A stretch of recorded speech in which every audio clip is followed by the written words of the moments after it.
Last time हमारा topic अधूरा रह गया था। जो टॉपिक हमने क्लास 10th की जियोग्राफिया से लिया है, और टॉपिक का नाम है रिसोर्स डेवलपमेंट। और उसका जो सब टॉपिक है जो हम पढ़ रहे हैं आजकल, land degradation causes and control. Land degradate कैसे होती है, ऐसे कौन से वजूहात है जिनके बिना पर लैंड डिग्रेडेट हो जाती है, और इस लैंड डिग्रेडेशन को हम कैसे कंट्रोल कर सकते हैं। तो थोड़ा सा हमने लास्ट टाइम भी पढ़ा था कि लैंड डिग्रेडेशन क्या होती है। क्विक रिकैप्चुलेट में करना चाहता हूँ, आपको याद दिलाना चाहता हूँ कि लैंड डिग्रेडेशन किसे कहते हैं। Land degradation simply means where the quantity as well as quality of the land gets affected. जहां पे एटलीस्ट फर्टिलिटी जमीन की चली जाए, या वो जमीन जो खिसक जाए, जिसमें क्वालिटी और दोनों क्वांटिटी दोनों वाश हो जाए, उसको हम बोलते हैं लैंड डिग्रेडेशन। लैंड डिग्रेडेशन हम इसको भी कह सकते हैं कि अगर कभी कभार फ्लड आ जाती है, बाढ़ आ जाती है, या कभी कभार नेचुरल डिजास्टर कोई आ जाता है जिसकी वजह से जमीन खिसक जाती है, जमीन निकल जाती है अपनी जगह से, और उस निकलने की वजह से जमीन के अंदर जो फर्टिलिटी होती है वो वाश हो जाती है, वो खत्म हो जाती है, और जो जमीन एक जगह से दूसरी जगह पर मूव करती है उसके साथ उसकी quantity as well as quality खत्म हो जाती है, और फर्दर ऑन वो किसी भी कल्टीवेशन के लिए फ्रूटफुल साबित नहीं होती है। उस चीज को हम बोलते हैं दैट्स अ लैंड डिग्रेडेशन। तो इसके बहुत से सारे काजेज है कि लैंड कैसे डिग्रेडेट हो जाती है। मोस्टली 3 फैक्टर्स इसके लिए रेस्पॉन्सिबल है। अगर हम बात करें कि कौन से ऐसे फैक्टर्स हैं, तो 3 factors, mainly 3 factors are responsible for the land degradation. Number first, अगर हम बात करें दैट्स अ ह्यूमन एक्टिविटी। हमारी वजह से we people are responsible for degradating land. इसको हम आगे से डिटेल में पढ़ेंगे कि ह्यूमन एक्टिविटीज की वजह से कैसे लैंड डिग्रेडेट हो जाती है, उसको थोड़ा सा हम आगे इलाबोरेट करके पढ़ेंगे। मगर फर्स्ट ऑफ ऑल एक फैक्टर ये है कि लैंड डिग्रेडेट हो जाती है किसकी वजह से, ह्यूमन एक्टिविटीज की वजह से।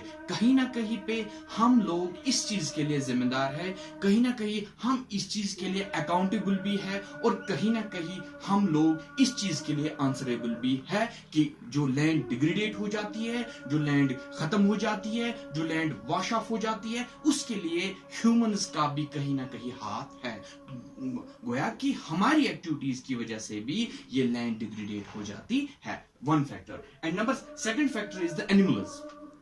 तो अगर हम अपनी बात को छोड़ के एनिमल्स की बात करें, तो कहीं ना कहीं उनका भी रोल यहां पे आ जाता है कि एनिमल्स भी कहीं ना कहीं अकाउंटेबल है किस चीज के लिए, रेस्पॉन्सिबल है किस चीज के लिए, लैंड को डिग्रेडेट करने के लिए एनिमल्स है। मगर उसके लिए अगर हम देखें कि एनिमल्स खुद ही नहीं होते हैं इसके लिए रेस्पॉन्सिबल, वो भी हम ही इसके लिए इनडायरेक्टली रेस्पॉन्सिबल होते हैं, क्योंकि उनके पास अल्लाह ताला ने कोई सी ऐसी सोचने की सलाहियत नहीं दी है जैसे इंसानों को दिया गया है अल्लाह ताला ने। तो कहीं ना कहीं पे इनडायरेक्टली हम इस चीज के लिए रेस्पॉन्सिबल है कि एनिमल्स की वजह से फिर ये लैंड डिग्रेडेट हो जाती है। And number third is the natural factor, और नेचुरल जो कुदरत की तरफ से कोई भी आफत आ जाती है तो दैट्स बियॉन्ड आवर कंट्रोल।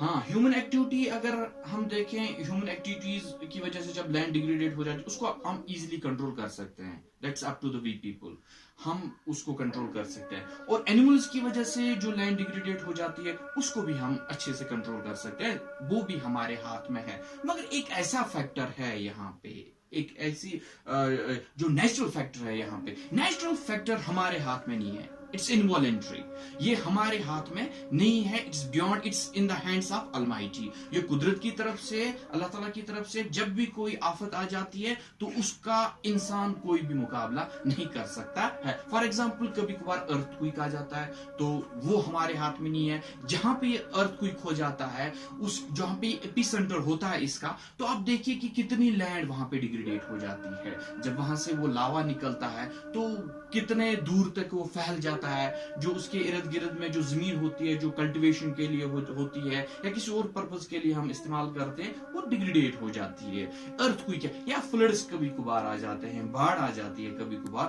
तो वो चीज भी इस चीज के लिए रिस्पॉन्सिबल है। बाढ़ आ जाती है तो उसमें काफी सारा सिल्ट आ जाता है, काफी सारा सैंड आ जाता है, काफी वो क्ले होता है, तो एक लहर सी बन जाती है उस जमीन के ऊपर जो हम कभी कभार कल्टीवेशन के लिए इस्तेमाल करते थे। मगर हम देख रहे हैं आजकल कि जब फ्लड आ जाती है तो लहर बन जाती है और that land becomes unsuitable for the cultivation. तो कहीं ना कहीं पे नेचुरल या फॉरेस्ट फायर्स कभी कभी हो जाते हैं कि फॉरेस्ट्स में आग लग जाती है, तो उसकी वजह से भी ये लैंड डिग्रेडेट हो जाता है। तो आज इतना ही, इससे आगे हम और कंटिन्यू करेंगे नेक्स्ट टॉपिक में।